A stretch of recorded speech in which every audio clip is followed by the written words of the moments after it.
A palavra investidura pode ser definida como cerimônia solene em que se confere a alguém uma patente oficial, posição, autoridade ou poder. Embora tenham sido realizadas investiduras de todo tipo ao longo da história da humanidade, há uma investidura real que foi vista pelo profeta hebreu em uma de suas visões proféticas e que será realizada em breve, não na terra, mas no céu. Portanto, essa investidura real, em particular, não terá a presença de humanos, visto que carne e sangue não podem ter acesso ao domínio espiritual e celestial de Deus, conforme 1 Coríntios capítulo 15, versículo 50. Outro ponto a ser destacado é que essa será a maior de todas as investiduras reais, devido ao fato de que será presidida por Jeová Deus, o supremo governante, legislador e juiz de toda a criação, visível e invisível, de acordo com Isaías 33, 22 e Daniel capítulo 7, versículo 9. É a ele a quem toda a criação também deve a sua existência, de acordo com Apocalipse capítulo 4, versículo 11. O profeta Daniel descreve essa vindoura cerimônia de investidura real, que será precedida de uma sessão de julgamento, como transcorrendo num ambiente semelhante ao de um tribunal, em que o juiz supremo é atendido diretamente por 1 milhão de servidores. É isso mesmo que você ouviu.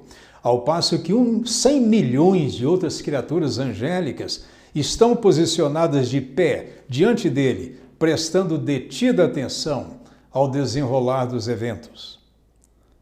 Certamente você concordará que nenhum outro tribunal de justiça na Terra possui tal contingente de servidores e muito menos um espaço físico capaz de acomodar dezenas de milhões de observadores. De acordo com o relato de Daniel, após o tribunal se sentar para julgar, livros são abertos, expondo o registro perverso de nações e impérios mundiais comparáveis a feras selvagens. Em seguida, o juiz supremo, retratado como o Antigo de Dias, na visão de Daniel, sentencia ou julga adversamente as nações e os seus líderes, retirando deles o domínio político ou autoridade governamental, conforme Daniel capítulo 7, versículos 10 ao 12. Jeová Deus, o visionário Antigo de Dias, tem o direito legítimo de despojar as nações do seu domínio político ou de sua autoridade governamental, visto ser unicamente por causa da sua permissão divina e soberana que elas existem e funcionam como entidades políticas autônomas durante os tempos que ele tem determinado para elas, conforme João, capítulo 19, versículo 11, Atos 17, versículo 25, Daniel, capítulo 2, versículos 20 e 21 e Lucas, capítulo 21, versículo 24. Se você gostaria de saber o que as profecias bíblicas nos revelam sobre o começo e o fim dos tempos determinados que Deus fixou para as nações existirem e funcionarem como entidades políticas autônomas, recomendamos que assista ao nosso vídeo titulado Os Tempos Determinados das Nações Estão Chegando ao Fim. De volta à narrativa de Daniel acerca das visões proféticas que ele teve do julgamento adverso da parte de Jeová para as nações. A parte da cerimônia solene relacionada a uma investidura real no céu tem início. Mas quem é que o visionário antigo de dias teocraticamente seleciona para ser investido de autoridade real sobre todos os povos e nações do mundo, a fim de substituir os seus governantes condenados? O profeta Daniel nos dá a resposta. Ele disse: Eu estava olhando nas minhas visões da noite, e eis que vinha com as nuvens do céu alguém como um filho do homem. Ele se dirigiu ao ancião de dias, e o fizeram chegar até ele. Foi-lhe dado domínio, a glória e o reino para que as pessoas de todos os povos, nações e línguas o servissem. O seu domínio é domínio eterno que não passará, e o seu reino jamais será destruído.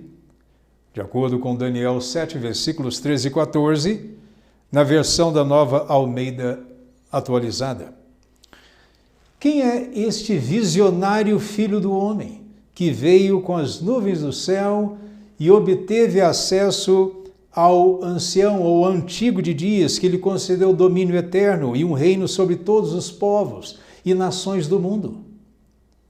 Podemos afirmar com absoluta certeza que o Filho do Homem, visto por Daniel em suas visões noturnas, não é outra pessoa senão o ressuscitado Jesus Cristo em seu estado glorificado no céu. A expressão Filho do Homem aparece quase 80 vezes nas narrativas evangélicas de Mateus, Marcos, Lucas e João. E, em todos esses casos, ela aplica-se a Jesus Cristo, sem qualquer exceção.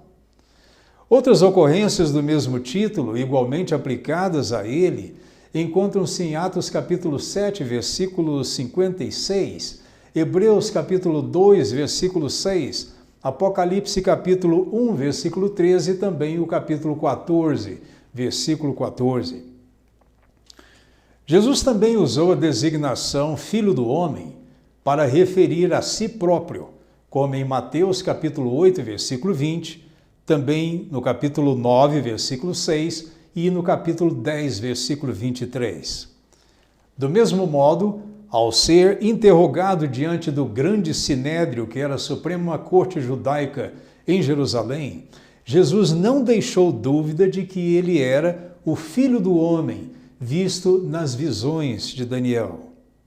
Ele disse ao tribunal de forma bem explícita: Vereis em breve o Filho do Homem assentado à direita do poder e vindo sobre as nuvens do céu. De acordo com Mateus, capítulo 26, versículo 64, na versão Almeida Corrigida Fiel. Será que a Bíblia nos diz quando Jeová Deus haverá de empossar o visionário Filho do Homem no céu como Rei de todas as nações do mundo? O próprio Jesus Cristo, a quem legitimamente se aplica a designação Filho do Homem, predisse diversos eventos que ocorreriam pouco antes de sua coroação ou investidura real no céu. Além de outras coisas, ele disse que haveria guerras entre as nações, fomes, terremotos e pestilências, que são epidemias em vários lugares, de acordo com Mateus 24, versículo 7, Marcos 13, versículo 8 e Lucas 21, versículos 10 e 11. O apóstolo João também teve visões de cavaleiros simbólicos, montados em cavalos de cores diferentes. O que montava um cavalo vermelho e a quem se tinha dado uma grande espada, recebeu permissão para tirar a paz da terra e promover violência e guerras para que as pessoas se matassem e derramassem o seu sangue. Em nossos tempos, não há um só lugar na terra onde não se tenha sentido os efeitos terríveis da cavalgada desse cavaleiro sanguinário. Quanto ao cavaleiro montado no cavalo preto, tendo em sua mão uma balança, representa a fome e os preços exorbitantes dos alimentos em nossa época, conforme Apocalipse 6, versículos 3 ao 6. O apóstolo João prossegue dizendo que o cavaleiro montado num cavalo pálido tinha um nome, Morte. Mas esse cavaleiro tinha um companheiro. João viu que o cavaleiro Morte era seguido pelo Hades, que nas escrituras gregas cristãs, ou Novo Testamento, representa a sepultura geral dos mortos. Nas escrituras hebraicas da Bíblia, ou Velho Testamento, a palavra usada para se referir à sepultura geral dos mortos é Seol. Hades e Seol, portanto, têm o mesmo significado. De acordo com o Salmo 16, versículos 8 ao 11, Atos capítulo 2, versículos 24 ao 32 e também Apocalipse capítulo 20, versículo 13. Na visão de João, tanto a morte como o Hades receberam autoridade para matar os homens, os humanos, com uma longa espada, que representa guerras e assassinatos, bem como com a fome, com as epidemias e com as feras da terra, que em nossos dias podem se referir de forma simbólica a humanos ferozes que matam outros humanos numa quantidade muito maior do que os próprios animais irracionais fazem, de acordo com Apocalipse capítulo 6, versículos 7 e 8. Ninguém discordaria que todas essas coisas são bastante comuns em nossos tempos. No entanto, Jesus Cristo se referiu a todas essas coisas como as primeiras dores de parto, dando a entender que todos esses problemas haveriam de se intensificar e de se espalhar por todo o mundo nos últimos dias, conforme Mateus 24, versículos 7 e 8, Marcos capítulo 13, versículos 7 e 8 e 2 Timóteo 3, versículo 1, na nova tradução na linguagem de hoje.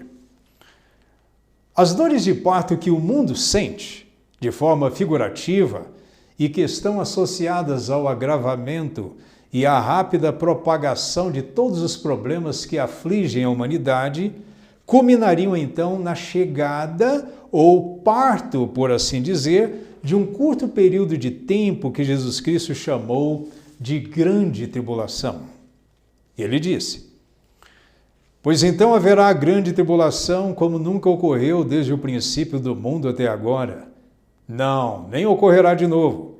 Mateus 24, versículo 21 e Marcos 13, versículo 19. Essa profecia teve um pequeno cumprimento na experiência dos judeus que estavam em Jerusalém, quando o general romano Tito sitiou e destruiu aquela cidade em 70 da Era Comum, matando mais de 1.100.000 pessoas. Foi realmente uma grande tribulação para os judeus naquele tempo. No entanto, os que morreram nas guerras, genocídios e massacres que aconteceram no mundo nas últimas décadas superam amplamente o número daqueles que foram mortos por Tito em 70 da Era Comum. Portanto, a grande tribulação mencionada por Jesus teria um cumprimento em escala global em nossos tempos e será a pior de todas. A grande tribulação será o clímax de todos os problemas que afligem a humanidade e que cumprem o que se predisse na palavra profética de Deus.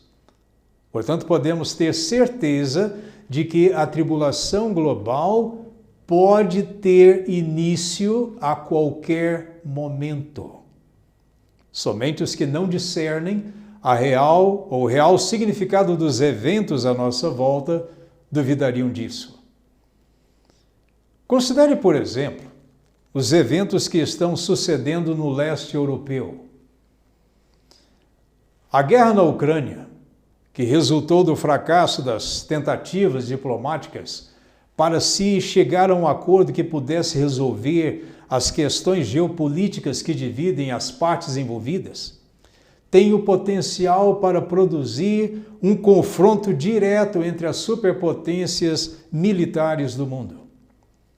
De fato, há uma profecia no livro de Daniel que deve se cumprir no tempo do fim, ou seja, nos nossos dias, e que fala a respeito de dois governantes rivais, ou reis. Um deles, mencionado como o Rei do Sul, haveria, de acordo com a versão literal do texto em hebraico, de se lançar com a cabeça ou os chifres, por assim dizer, contra o Rei do Norte.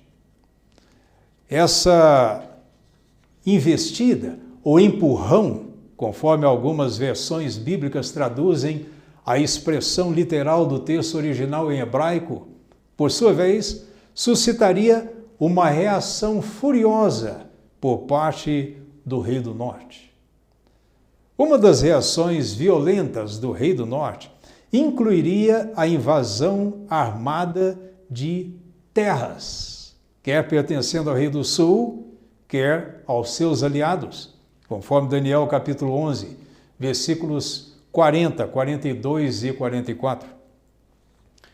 Portanto, se os eventos que vemos acontecer na Ucrânia constituírem de fato o cumprimento inicial dessa profecia, então é de se esperar que outras terras ou países sejam também invadidos.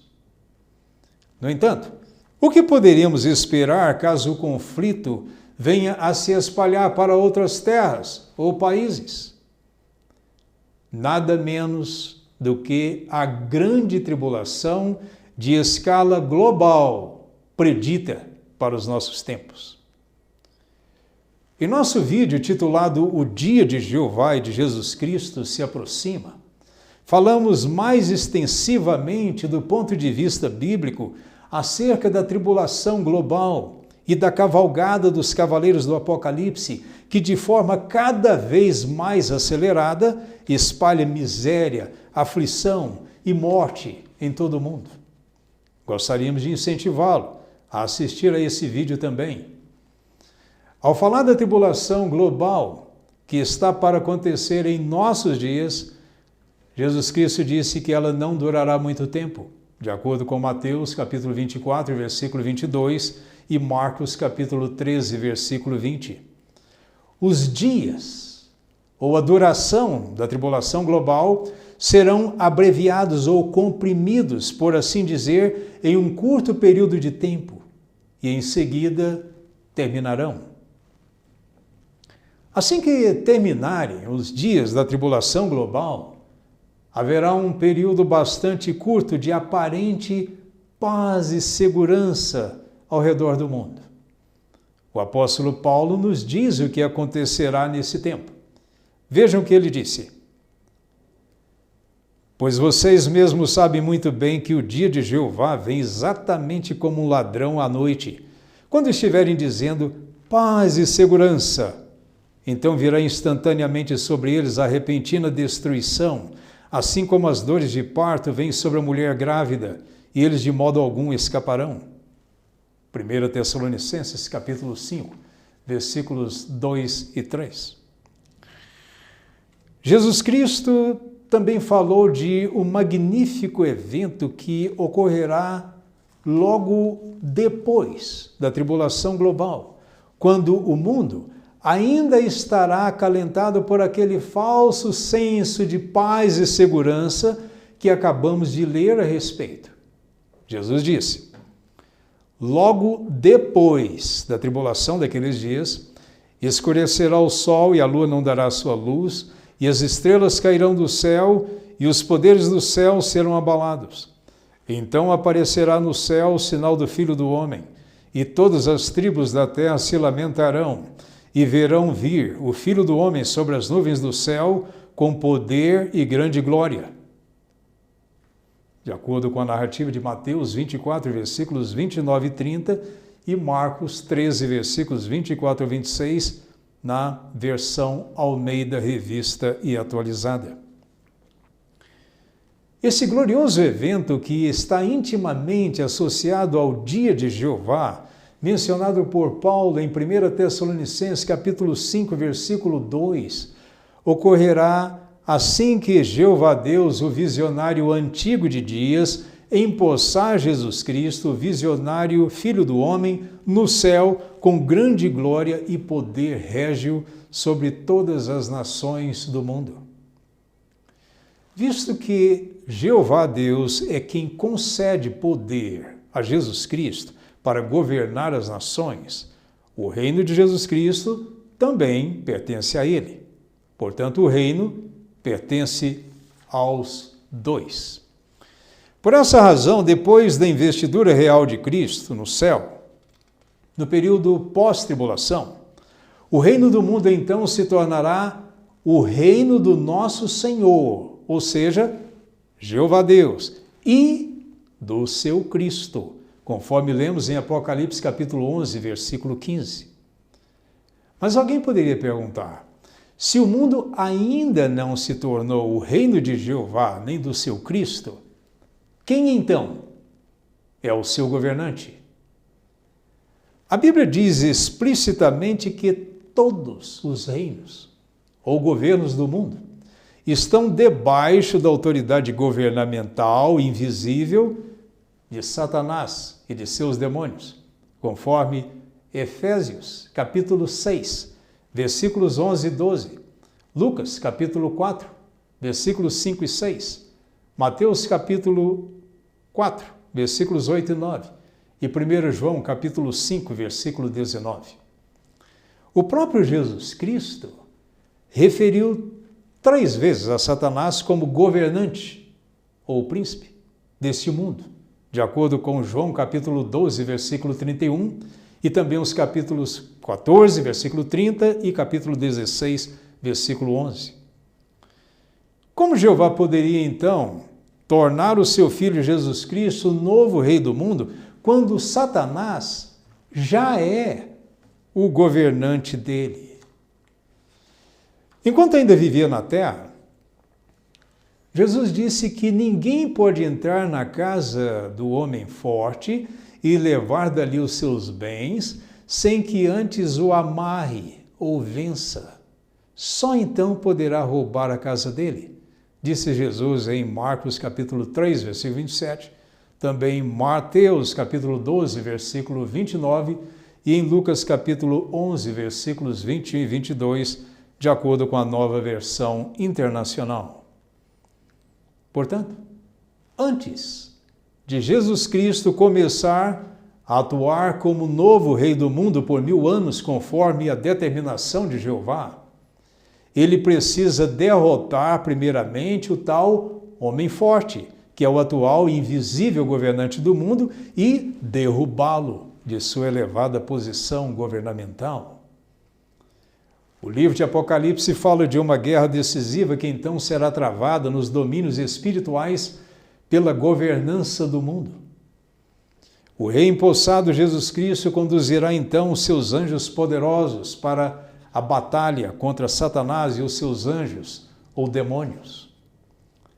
Satanás e os seus demônios serão derrotados e lançados para baixo à terra, onde ficarão soltos por pouco tempo, até serem finalmente amarrados e lançados num abismo simbólico ou num profundo estado de inatividade no qual permanecerão durante todos os 1000 anos do reinado de Cristo. De acordo com Apocalipse capítulo 12, versículos 7 ao 9 e também o versículo 12, capítulo 20, versículos de 1 ao 13 e Lucas capítulo 8, versículos 30 ao 31. Após derrotar Satanás e os seus demônios nos seus simbólicos lugares celestiais de domínio espiritual sobre a terra ou a humanidade em geral, o Rei vitorioso Jesus Cristo consolidará o seu próprio domínio messiânico do mundo. O apóstolo João, que teve essas visões apocalípticas, relata: "E ouvi uma grande voz no céu que dizia: agora é chegada a salvação e a força e o reino do nosso Deus e o poder do seu Cristo, porque já o acusador de nossos irmãos é derrubado", ou seja, foi derrotado, o qual diante do nosso Deus os acusava de dia e de noite, de acordo com Apocalipse 12, versículo 10, na versão Almeida Corrigida Fiel. Após serem derrotados e lançados para baixo, à terra, Satanás e os seus demônios ainda procurarão instigar os governos de todas as nações a que se levantem contra o estabelecimento do reino de Deus na terra, de acordo com Apocalipse capítulo 16, versículos 13, 14 e 16. Porém, esses inimigos chegarão ao seu fim às mãos do então empossado Rei Jesus Cristo e dos seus anjos poderosos, de acordo com Apocalipse capítulo 19, versículos do 11 ao 21. Desse modo, a Bíblia deixa claro que nenhum governo humano terá permissão para existir em paralelo com o reino teocrático e justo de Jesus Cristo, quando ele assumir o domínio governamental do mundo após a tribulação global no vindouro dia de Jeová, de acordo com Mateus 24, versículos 29 e 30 e Marcos 13, versículos 24 ao 26. Ainda de acordo com a profecia de Daniel, capítulo 2, versículo 44, o reino de Deus, às mãos do então empossado Rei Jesus Cristo, será o único que permanecerá ativo após a destruição de todos os reinos ou governos das nações. Essas são, portanto, algumas das razões por que Jesus Cristo não poderia ter sido empossado como Rei do mundo em 1914 ou em qualquer outra data no passado, já que a evidência incontestável é que tanto Satanás como os governantes políticos ainda governam ativamente as nações. Após a remoção permanente de Satanás e dos outros governantes do mundo, o reino milenar de Jesus Cristo começará então de forma efetiva a trazer bênçãos indizíveis aos seus súditos, que viverão para sempre neste mesmo planeta, onde a vontade de Deus será completamente feita em resposta às suas orações sinceras, de acordo com Mateus capítulo 6, versículos 9 e 10 e Salmo 37, versículos 11 e 29. Ademais, quando o reino de Deus assumir o pleno controle dos assuntos da humanidade, não haverá mais guerras, violência, pobreza, fome, doenças, falta de um lugar próprio para morar, desastres naturais, injustiça e morte. Todas essas coisas pertencerão ao passado, de acordo com o Salmo 37, versículos 8 e 9, também o Salmo 46, versículos 8 e 9, Isaías capítulo 2, versículo 4, e também o capítulo 65, dos versículos 21 ao 25, e Apocalipse capítulo 21, dos versículos 3 ao 5. Ao concluir a sua profecia a respeito dos principais eventos que ocorreriam antes da sua gloriosa volta como novo Rei do mundo, no período pós-tribulação, Jesus Cristo deu um aviso a todos os cristãos verdadeiros que vivem hoje. Ele disse: quando virem essas coisas acontecer, saibam que o reino de Deus está próximo. Lucas capítulo 21, versículo 31. Portanto, com base em toda a evidência à nossa volta, podemos afirmar com confiança que o reino de Deus está próximo e que os céus se preparam para a investidura real de Cristo. Jesus também acrescentou: prestem atenção a si mesmos para que o seu coração nunca fique sobrecarregado com excesso no comer e no beber e com as ansiedades da vida e, de repente, aquele dia os apanhe de surpresa como uma armadilha, pois ele virá sobre todos os que moram na face de toda a terra. Portanto, mantenham-se despertos, fazendo todo o tempo súplicas para que consigam escapar de todas essas coisas que têm de ocorrer e consigam ficar em pé diante do Filho do Homem. Lucas capítulo 21, versículos 34 ao 36. os que conseguirão ficar em pé diante do Filho do Homem são aqueles que desfrutam de uma boa relação espiritual com Deus e resultado de sua fé no sangue derramado do seu Filho para o perdão de pecados. Eles são os que sobreviverão ao grande dia da ira de Jeová Deus e do Cordeiro, Jesus Cristo, de acordo com Romanos capítulo 5, versículos 1, 2, 8 e 9 e Apocalipse capítulo 6, versículos 16 e 17.